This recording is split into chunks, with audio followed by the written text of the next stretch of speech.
Greetings and welcome to the Book of Alms. It's a writing project of mine where a lot of interesting information is coming through. Today I find myself waking and pondering how everyone is shouting how much they don't want war, yet everyone is ignoring the true path to peace. We as a culture, as a species, look outside of ourselves constantly and blame other entities, politics, and everything else for what's happening in the world, but we take no responsibility upon ourselves, which is at the root of every problem within the world. On the other side of it, I see the same mechanisms that Nazis used and religious fundamentalists have used to persecute other beliefs during the era of fascism. I mean, it was the same exact propaganda that was used to create the hatred of Jews, and it was used to initially justify the murder of millions of people. And we walk blindly talking about how people have turned their heads and in the past, while we're actually buying into and perpetuating the exact same behaviors that ended up justifying that, whether we're justifying that against Muslims or against Jews or whatever belief, the monotheistic beliefs, the true monotheistic beliefs, that actually only pray to one divine creator, tend to take the brunt of it. How they've been divided. I mean, I'm sitting in America where it's very easy for me to say, to be more open-minded of this because there is a little bit more of a dialogue and a little bit more cohesion, and that's why we also need to discern very clearly between, the duality in everything, the duality within every possible belief, within every racial group, within every potential thing. It's like people generalize based on these dual natures that are found within everything. For example, blaming the Jews for the actions of atheists, for example, people like Soros. Blaming the Jews for the actions of, people like the Rothschilds, who actually are, deeply rooted in the Catholic Church and the Vatican as well. So, a lot of infiltration has taken place, as well as a lot of manufacturing and manipulation. It was, essentially the Nazis that infiltrated the Ottomans and then blamed the Jews in efforts to garner strength against colonialism, which really in some ways now both of those two groups operate together because they're both sort of dying, actually. And honestly, if we look deeply, the root of the colonialists and the fascists wouldn't have a dime to their name if it wasn't for what they're looting within their own, conquering of Europe through the European Union, and what they're still looting from centuries before that gave birth to slavery and many other dynamics that are fueling our divides, whether it be black against white, Jew against Muslim. These are all areas where unity actually would be the only solution to truly ending war, but we're too busy blaming this president or blaming that religious group, and it's not to say that there aren't groups that are really torturing their own populace. And the irony is, if we look very closely, those groups that are torturing their own populace and then blaming it on some political structure or some other religion, ironically, every single one of them was installed by fascists, colonialists, or, these other structures that have benefited off of this divide. And part of that division is they then turn you around and say, look, you must hate Muslims and you must hate Jews. Look at all the problems they're causing. But if you go back in time and actually review the history, these were like very tolerant cultures that lived in peace.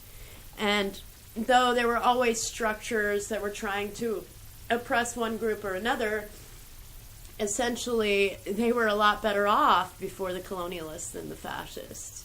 And now, it should actually be somewhat insulting to us as human beings who are actually promoting, like, we're anti-war, and yet you are perpetuating the same behaviors and socialist ideologies that paved the way for Nazism and fascism and eventually genocide. And, it's painful to watch this. It's painful to watch the hatred that's being perpetuated. And it's being perpetuated in the exact same way that the colonialists justified the enslavement and murder of other populations, in the same way that the fascists justified the enslavement and genocide of other populations. And what's ironic is when we look at who is perpetuating the most propaganda about these situations right now, it's the same two structures. So I'm asking people who are out there shouting anti-war, whatever, we shouldn't be doing this, we shouldn't be doing that, to take a deep look at themselves and to take a deep look at the last, I don't know, a long time, 70 years now, of, NGOs and institutions that were born out of fascism. Like when I see UN, I'm starting to read United Nazis. These are where all the Nazis all over the world have gathered together. I used to believe, like most people, that they were a humanitarian organization.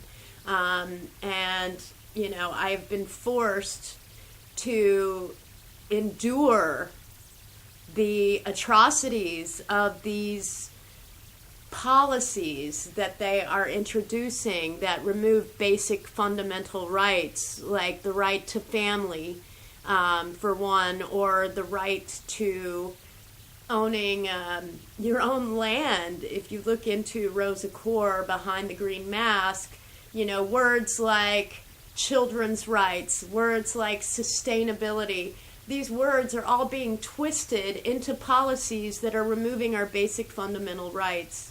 And while we're hating based on propaganda that is actually structured for us to fight against the very tools of our liberation and reclamation of our rights, we are limiting the ability for us to actually foster harmony and peace on the planet. And this begins within us. It begins within our belief systems. It begins in who and what we're blaming for the problems in the world, when the problems in the world really start with us. And if we're not coming from a place of understanding and compassion and a willingness to question and research what we're being fed, then we're just blind. And our hatred is just another weapon in this war that many are claiming that they're against, when in reality their beliefs have actually fueled that. Their hatred, their animosity, their blind consumption of lies has actually created that.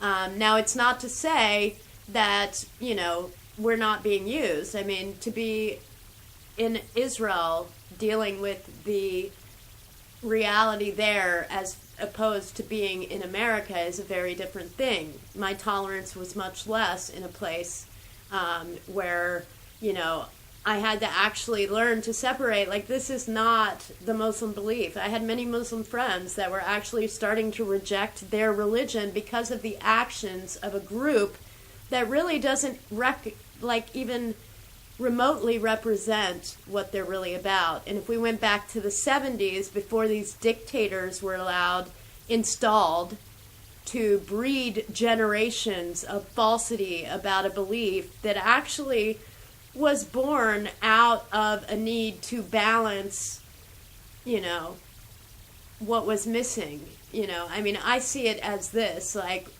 the Jews were given a purpose and the Muslims were given a purpose, and both were born from the same place, and honestly are the only two truly monotheistic beliefs besides the Native Americans, which are lost tribes, ironically, that truly hold a direct link to the Creator. And, you know, one is very closed. One has its mission to hold the Torah, to hold the laws, to be a representation of the harmony that can be fostered within that. The other one is more of an open door, because there were oppressed people of that time, and then there are oppressed people that have continued on, and it's a place where many oppressed people are sort of finding strength again, much like, you know, many lost Jews that find their belief and find the only place where they can truly be themselves.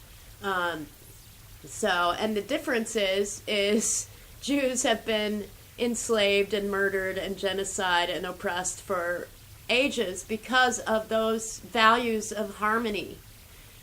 Whereas what we see arising from this other direction is a willing to defend themselves and fight back.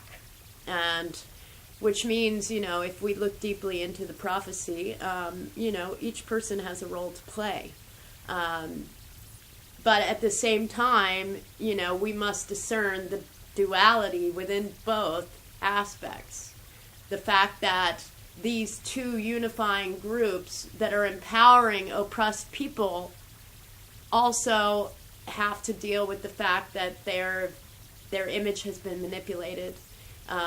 Their wisdom has been manipulated, and as well as, you know, what they really stand for, and how these structures that are benefiting off this false representation are sort of supporting, you know, the more hateful dynamics, the more dysfunctional or extremist dynamics, because that allows them to give power to the people that are actually portraying this image that's false, really.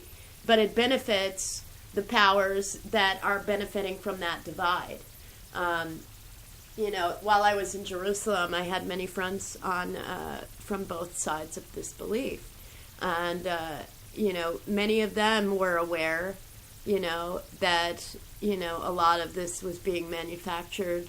Some of them even remembered, like, the peace that there was before all of this, or heard stories from their grandparents, how they used to babysit each other's children and things like this. I feel through my sort of awakening in these recent months that, you know, to bring unity and love and harmony back into that is our responsibility.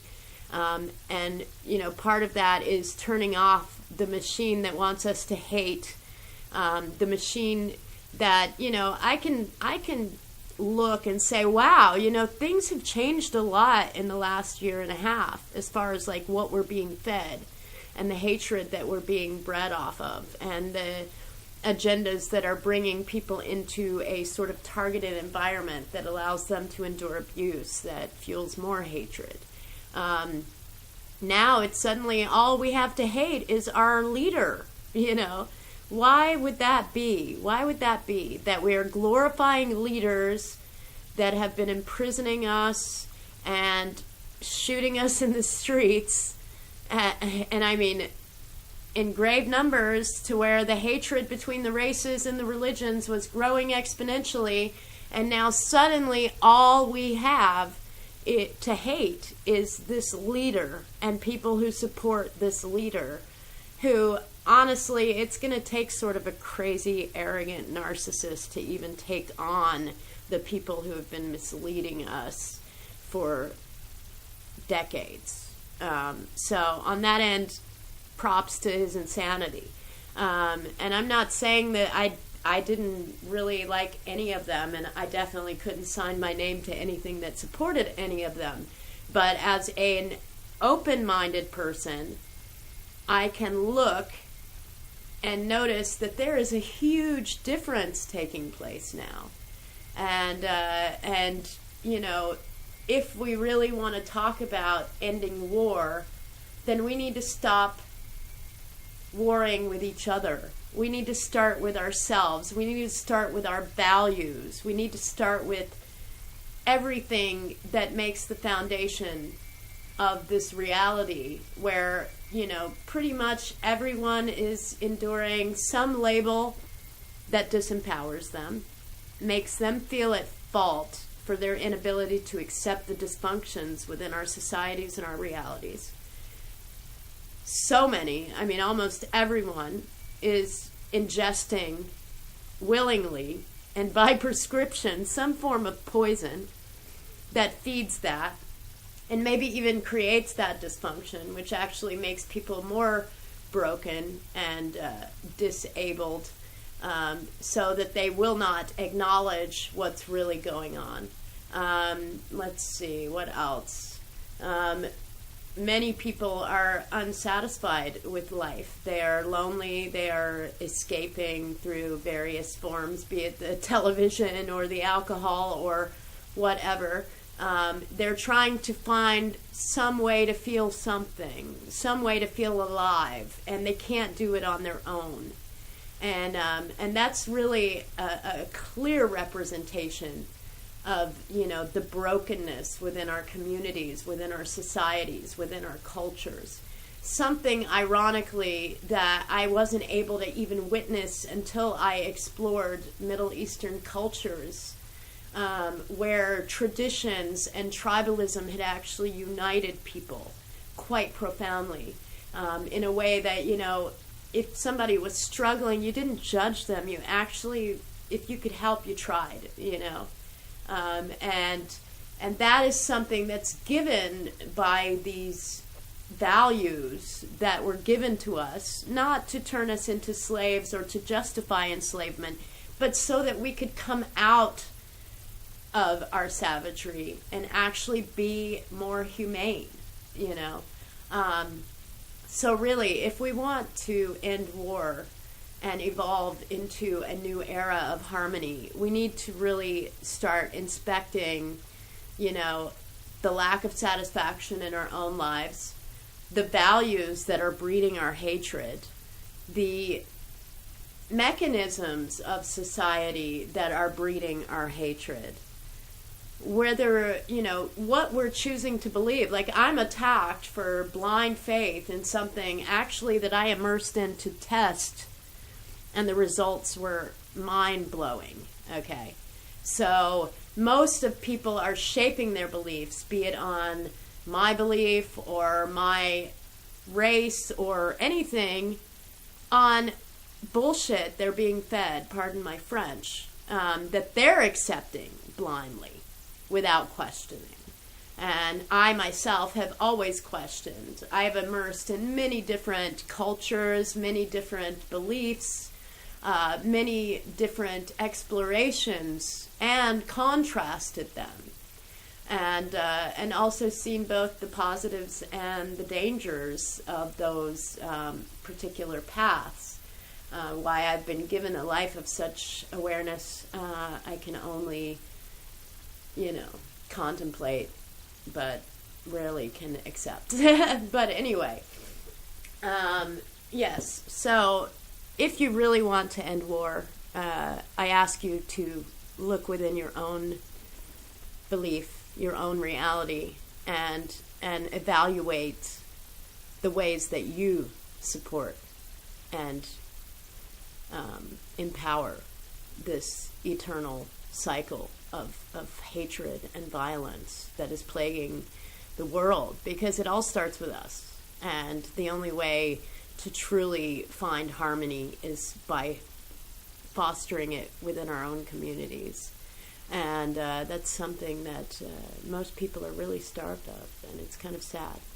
So today's little tips. Anyway, enjoy till we meet again.